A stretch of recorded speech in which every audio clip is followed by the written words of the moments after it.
Subrayese que Brasil, desde su primera constitución, la Constitución Imperial de 1824, pasando por la de 1891, la de 1934, 1967 y hasta la vigente, siempre ha constituido en el mercado comparado latinoamericano un referente obligatorio de calidad de exportación. Voy a poner al tuntún 4 botones de muestra. Por ejemplo, el tema del habeas corpus, el tema del mandato de Injunção, el tema evidentemente del federalismo y, por cierto, también el tema del presidencialismo. Todo esto demuestra que hay, por parte del derecho constitucional brasileño, calidad de exportación hacia América Latina. ¿Quién influyó en nuestro modesto sentir y en perspectiva histórica para que se sienten los meridianos y paralelos de los conceptos categoriales del derecho constitucional brasileño? Hace 3 años aproximadamente estuvimos en la capital de Brasil y se llevó a cabo un congreso lusitano y se habló de un derecho lusitano. Y ahí pudimos comprobar claramente que en el horizonte histórico el famoso comendador lusitano Silvestre Pinheiro Ferreira fue, a través de sus obras, quien avivó el debate constitucional y diplomático en el siglo XIX. Y esto fue una casualidad porque, en realidad, andando el tiempo, las huestes napoleónicas, que empieza su imperio en 1899, arribó en 1808 a España y luego a Portugal. Y el rey João VI tuvo que emigrar allende el Atlántico para llegar aquí al Imperio de Brasil. Y, por cierto, de la mano con su asesor, el comendador Silvestre Pinheiro Ferreira, que tuvo, por lo demás, una obra muy importante y que en el Perú tiene 4 ediciones, gracias al ímpetu y a la visión académica de mi maestro Domingo García Belaunde, quien se ha encargado precisamente de la 4ª edición a cargo del Congreso de la República. ¿Y qué hizo Pinheiro? Muy fácil. Se empapó, desde el punto de vista de su patos y de su etos pensante, en los clásicos del momento. No solamente era constitucionalista, como lo demuestra su derecho público interno y externo. Y es ahí donde me saltó a la vista justamente el título que ustedes ven ahí, todo lo concerniente al Estado democrático y al Estado representativo. O como lo dice hoy en día la Constitución española de 1978, un Estado social y democrático de derecho. Pero como se celebra el bicentenario, es importante también poner sobre el tapete algo que dijo y que constituye una verdad de perogrullo por parte de Silvestre Pinheiro. Fue el primero de los grandes estadistas y representantes hacia 1824 en reconocer desde el punto de vista del derecho comparado a las recientes naciones hispanoamericanas que toman su acta natalicia luego de las batallas de Junín y Ayacucho en Perú en 1824.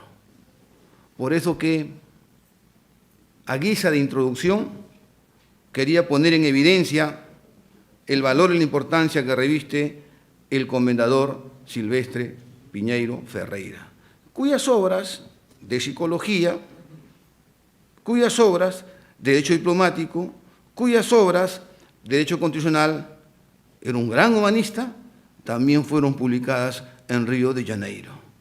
Muy importante, porque el rey João VI no solamente vino acompañado de toda una pléyade de asesores y, por cierto, también, entre otros aspectos de la cultura, la imprenta, y trajo una imprenta, y esa imprenta fue la que llevó a término la publicación de los libros de Silvestre Piñeiro Ferreira. Pero, como no es por casualidad, sino también por causalidad, con júbilo estamos festejando los 40 años de la Constitución Española de 1978, porque para poder hablar el tema que se me ha asignado sobre el constitucionalismo latinoamericano, pues tengo que hacer un abono de terreno con esta Constitución, que también constituye una suerte de faro iluminador para las constituciones latinoamericanas. Cuesta mucho decirlo, pero es momento de expresarlo, que salían luego de una ruptura de los diques de la democracia, porque era la década de los 70, y la década de los 70, América Latina, como lo llama el gran comparatista de Boloña, el profesor Giuseppe de Bergottini, vivía un estado militar, como también en su día se presentó aquí en Brasil. Es bueno saltar a la vista estas vicisitudes o estos hechos episódicos para ver cómo América Latina, a ritmo prusiano, avanza a los efectos de ir encajando y encuadrando el contenido de lo que es el constitucionalismo. Por eso que no se puede entender el tema que estoy desarrollando si es que tampoco tomamos como una pista el constitucionalismo español. Y esto lo advirtió en 1958 Fraga Iribarne, que sacó una colección de las constituciones hispanoamericanas, y en lo que respecta a Brasil, Temístocles Cavalcanti fue el que recopiló hasta ese momento las constituciones del Brasil. Me empecé a decir que el día de hoy hay preciosas ediciones, especialmente la de mi querido amigo, el onagenario profesor de Ceará, Paolo Bonavides. Advirtió en ese momento Fraga Iribarne, refiriéndose al constitucionalismo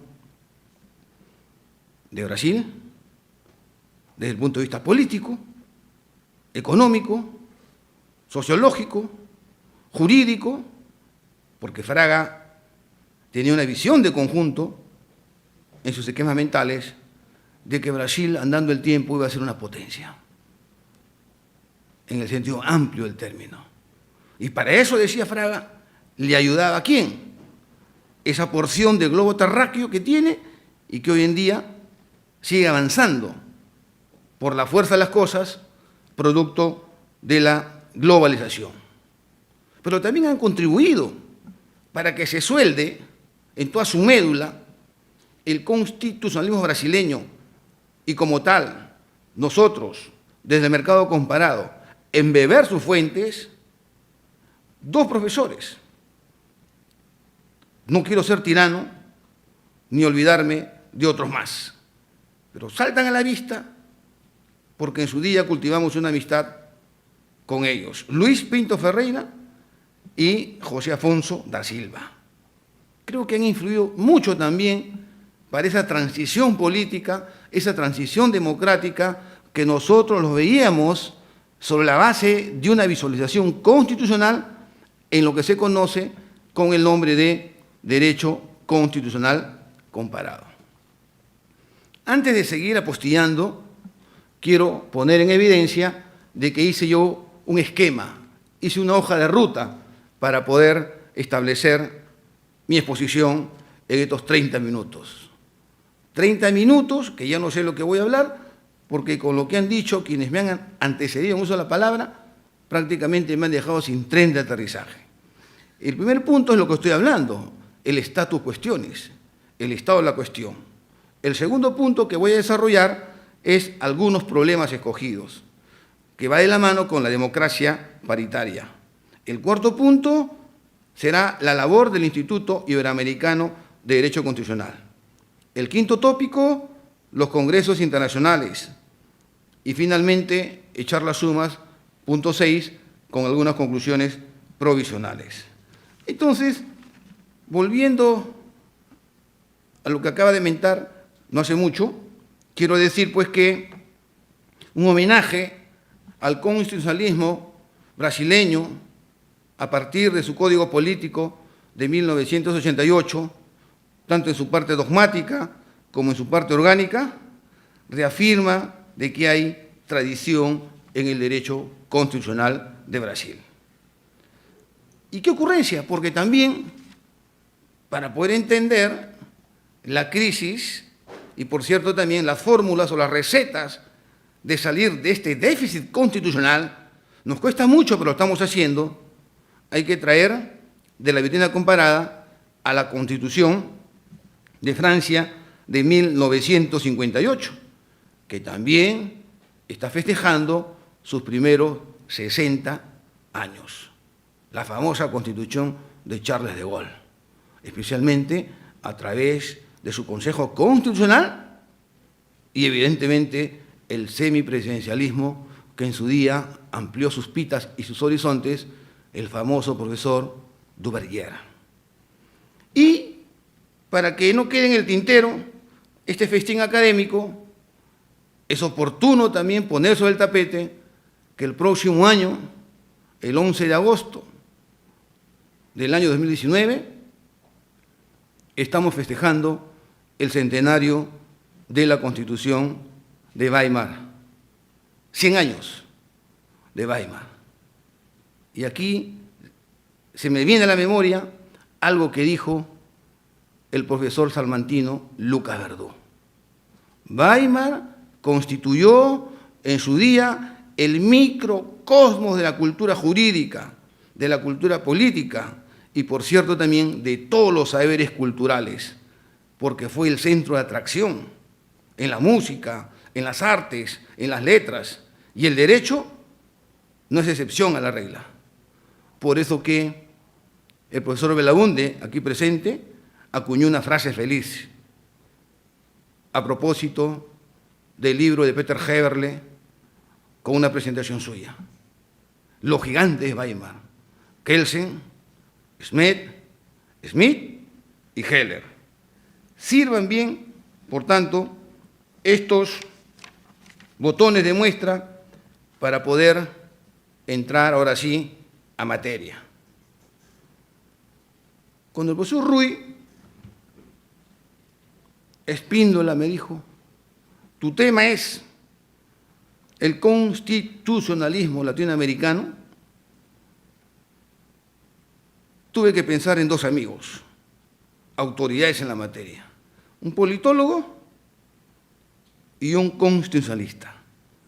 Yo le hice la pregunta para que me den pues algunas luces, ¿no? Porque el tema es rico, es polivalente, está en pleno hervor. Y eso, que estamos en el primer tercio del siglo XXI, merece hacer, sobre texto de la Constitución de Brasil del año 88, un ajuste de cuentas. A quien le toqué la puerta a través del correo fue a Dieter Nolen, en mi modesto entender, actualmente el mejor politólogo del mundo. Él tiene una frase feliz. Yo algún día le dije, cuando le otorgamos el honoris causa hace 3 años, en mi universidad, la Decana de América, San Marcos, abro comillas, Dieter, tú más vives en América Latina que en Alemania, no obstante que ya está jubilado en Heidelberg, cuando puedes estar en la playa en tu piso que tienes en las Islas Baleares. ¿Y saben qué me respondió? Algo muy importante y que calza como anillo al dedo para este Congreso Internacional. Pepe, abro comillas, América Latina, para mí, es un laboratorio político. Cierro comillas. Y es cierto. ¿Cómo cree usted que los sistemas electorales él lo visualiza con una formación prusiana que tiene en Europa? ¿Y cómo lo contrasta? Lo que él dice, ¿no? El contexto. ¿Cómo lo contrasta? Naturalmente con América Latina. Europa, modelos puros, y América Latina, modelos derivados. En cualquier saber del mundo de la cultura.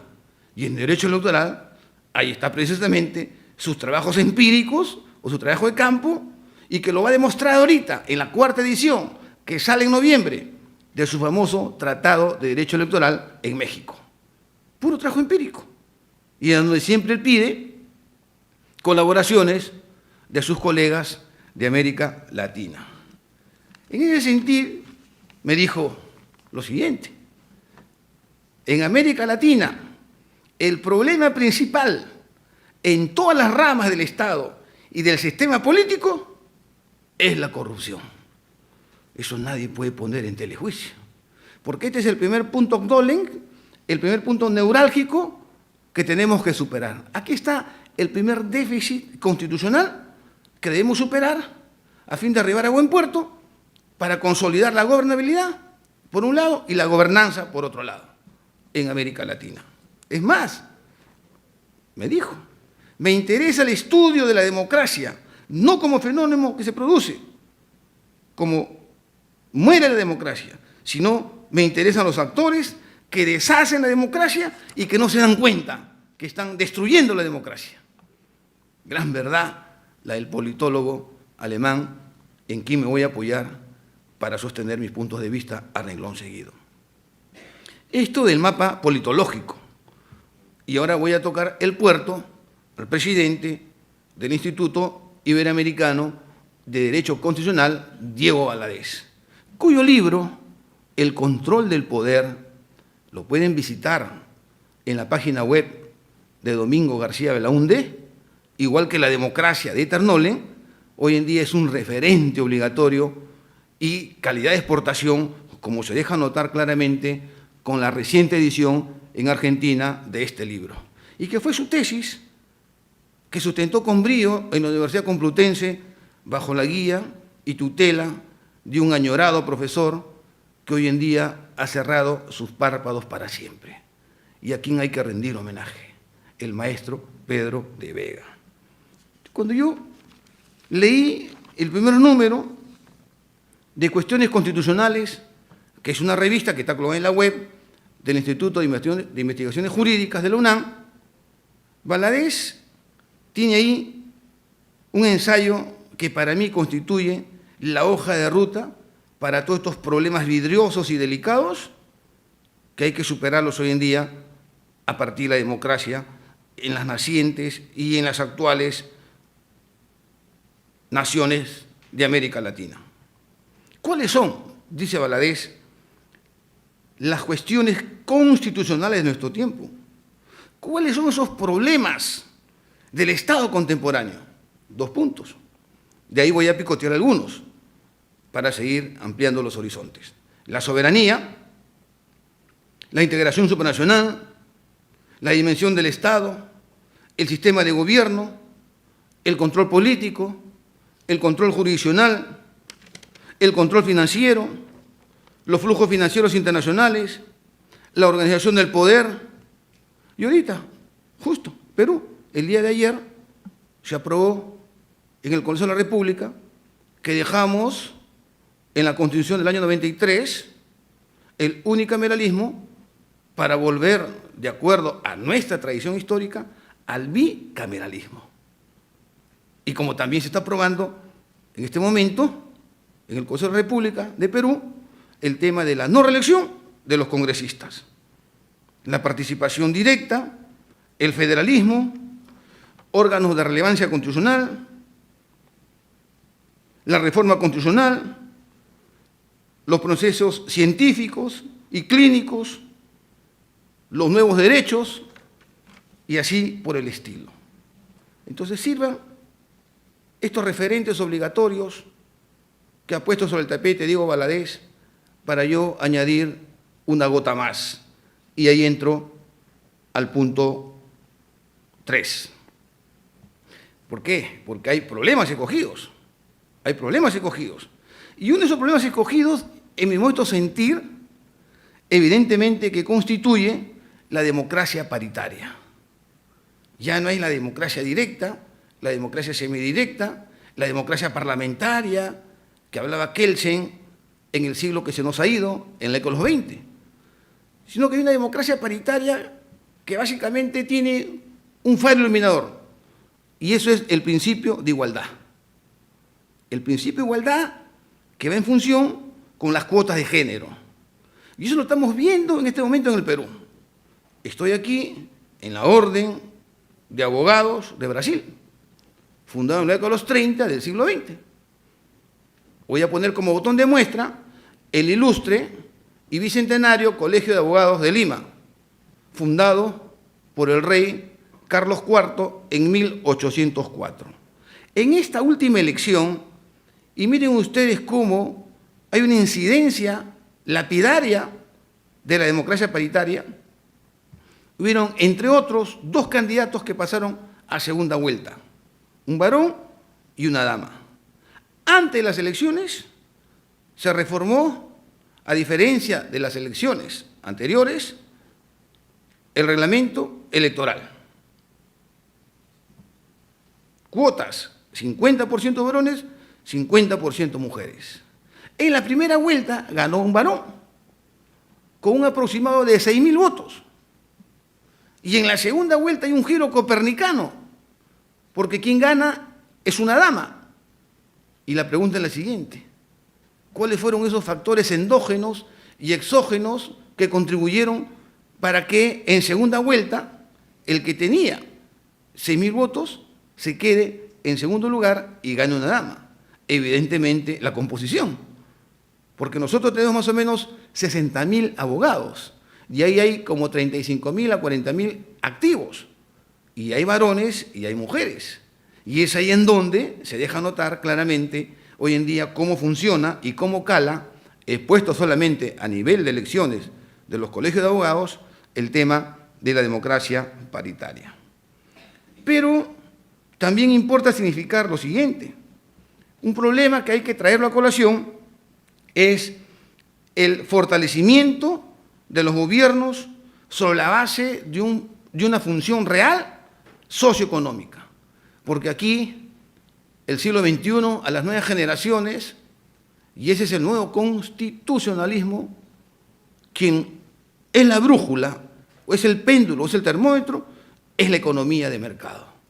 Por eso que hoy en día el derecho constitucional económico ha ampliado sus aspectos y sus categorías para entender estos fenómenos que también juegan un papel muy importante en el mapa político y en el mapa constitucional latinoamericano.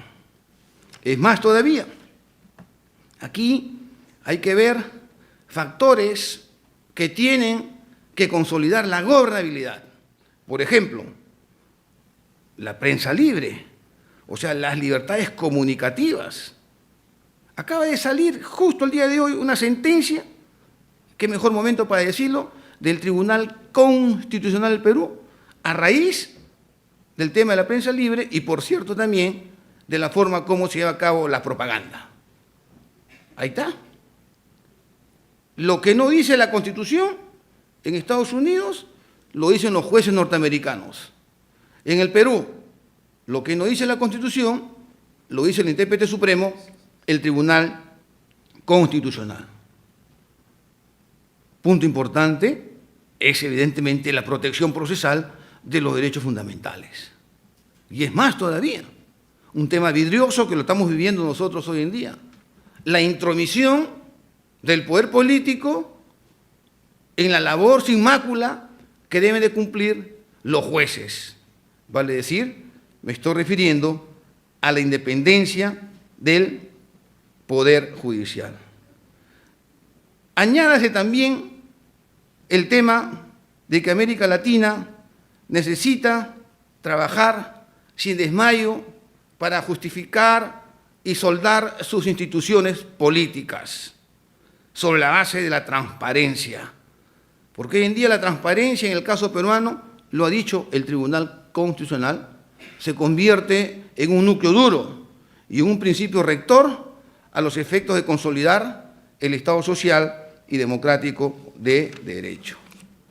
Una gota más, consolidar la democracia es un reto no imposible y tampoco puede ser aislado.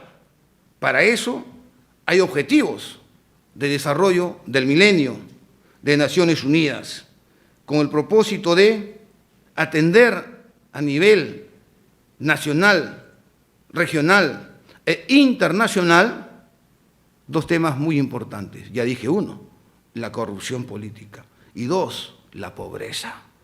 Porque el índice, hoy en día, que trabaja Naciones Unidas a través de sus organizaciones, es prácticamente muy preocupante en cuanto concierne a la pobreza.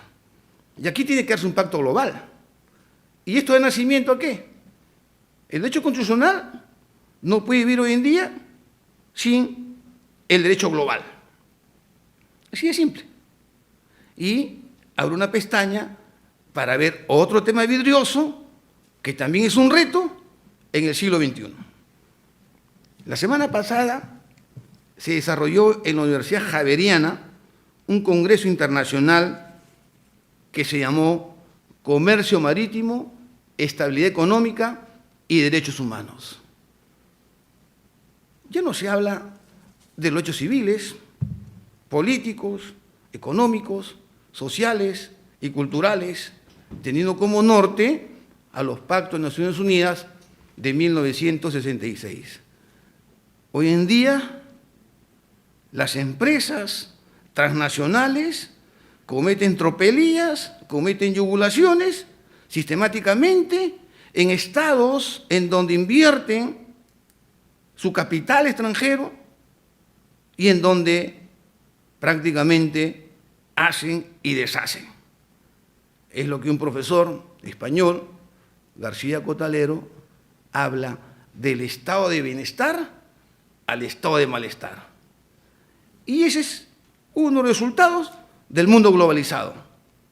¿Qué quiero significar?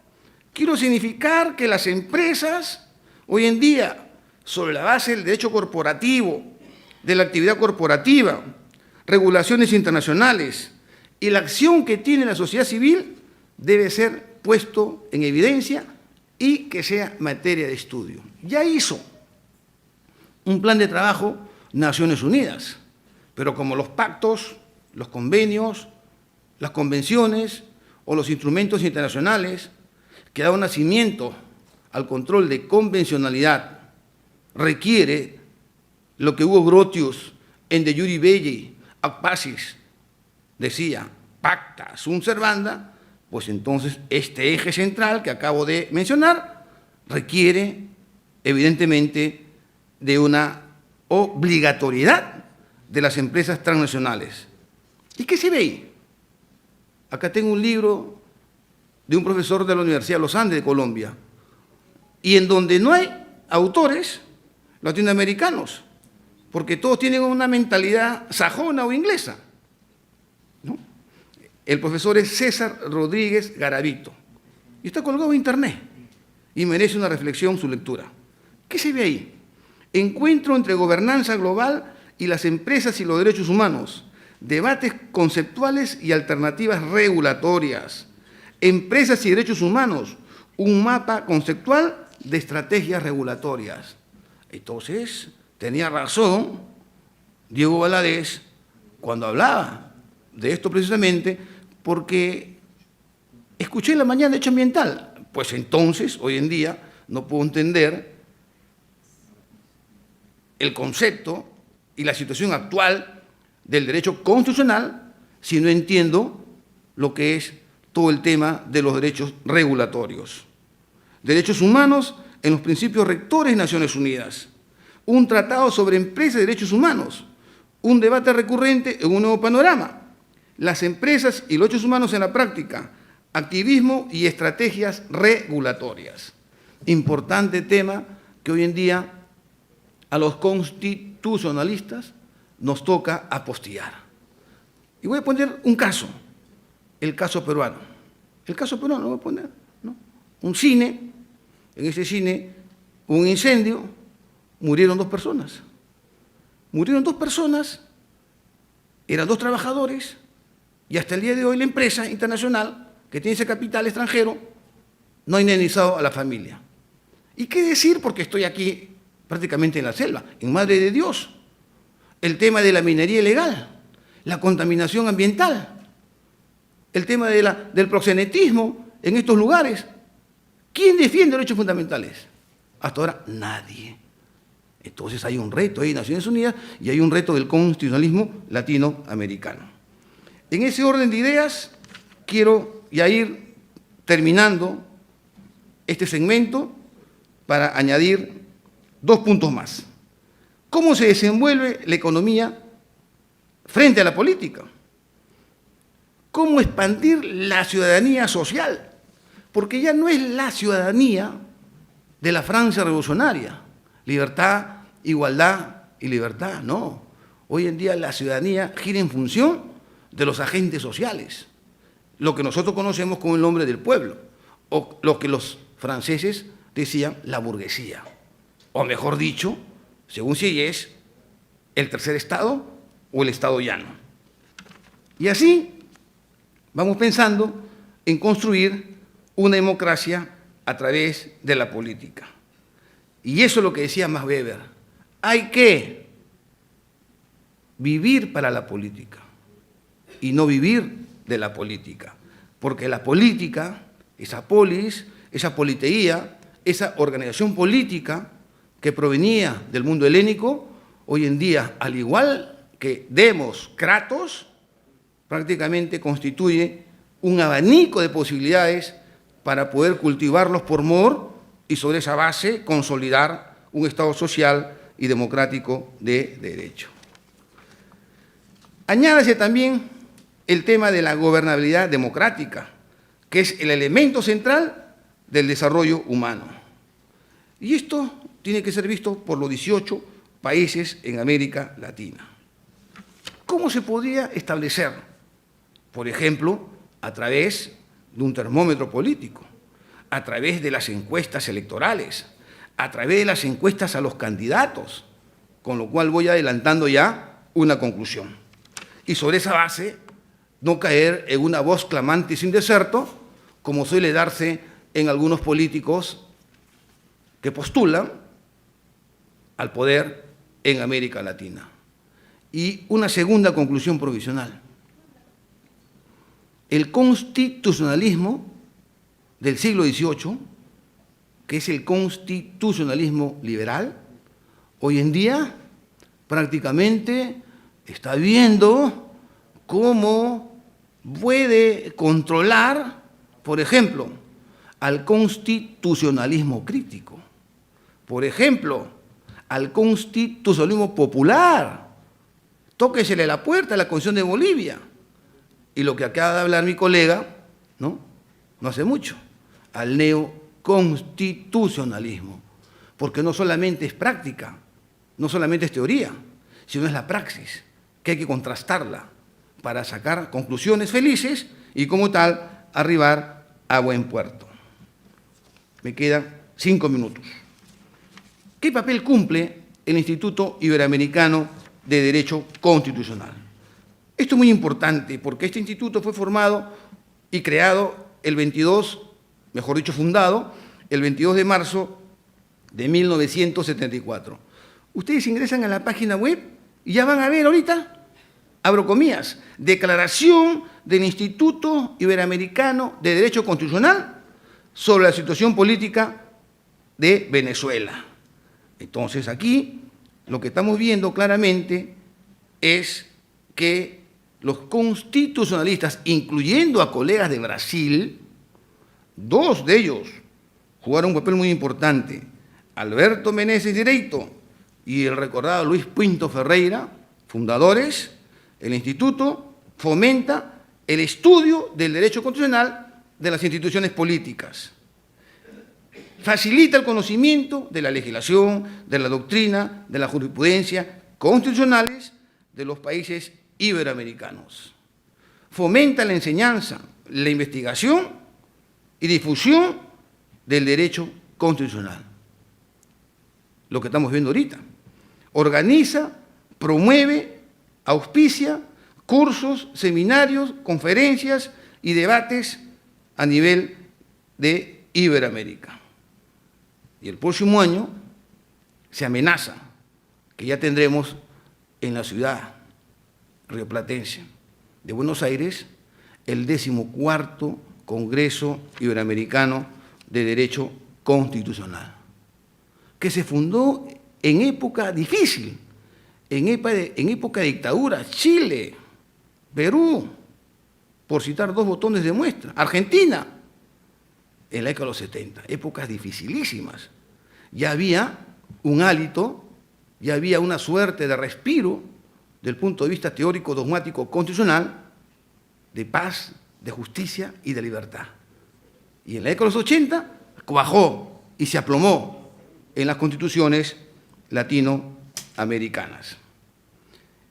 Finalmente, tengo aquí las conclusiones del Congreso Internacional Culturas y Sistemas Jurídicos Comparados que desarrolló la Universidad Nacional Autónoma de México del 9 al 14 de febrero del año 2004. En consonancia con lo que acabo de decir, es importante traer algunas conclusiones. Yo voy a picotear dos solamente. ¿Por qué? Porque para poder superar este déficit constitucional, el problema es de hombres. Las instituciones quedan. La clase política, los detentadores del poder, los destinatarios del poder, como decía Carl Lowenstein, pasan. Y ahí hay que tener reflexión dos conclusiones de este Congreso Mundial, especialmente en el campo del derecho constitucional. Conclusión 7. Se reconoció la utilidad del derecho constitucional comparado para construir conceptualmente el modelo de Estado constitucional de derecho. Conclusión 10. Se habló de la emergencia de lo que podía denominarse discurso constitucional transnacional y de un sistema de valores transnacionales, si bien se aclaró que una buena parte de la humanidad está todavía ajena a estos conceptos. Uno más para que no quede sombra de dudas. Conclusión 12. En la base de este proceso, del anterior que acabo de leer, se puede llamar globalización del constitucionalismo. Y ahí está la clave del arco. Ahí está lo que el antiguo decano de Derecho de Sao Paulo, Dalmo Dallari, lo ha cultivado y que hoy en día es un referente obligatorio suscita. El principio de dignidad de la persona humana. Porque la persona se ha convertido hoy en día en sujeto de derecho internacional. Este es el pistoletazo de inicio para poder llevar adelante, paso a paso, todo lo concerniente a lo que es el fortalecimiento de las democracias en América Latina. Me quedan dos conclusiones, y con esto cierro el círculo para no abusar de su paciencia bíblica. Las encuestas de opinión, algo dije, tienen que ser establecida sobre la base de lo que ya se conoce con el nombre de Latino Barómetro. Y en función de eso, cierro el círculo, los indicadores sobre el estado de la democracia no engañan. Y ese es el reto de los estados constitucionales latinoamericanos para poder fortalecer en toda su médula lo que significa el valor y la importancia que reviste la democracia en América Latina. Les agradezco su paciencia en todo su valor. Muito obrigado.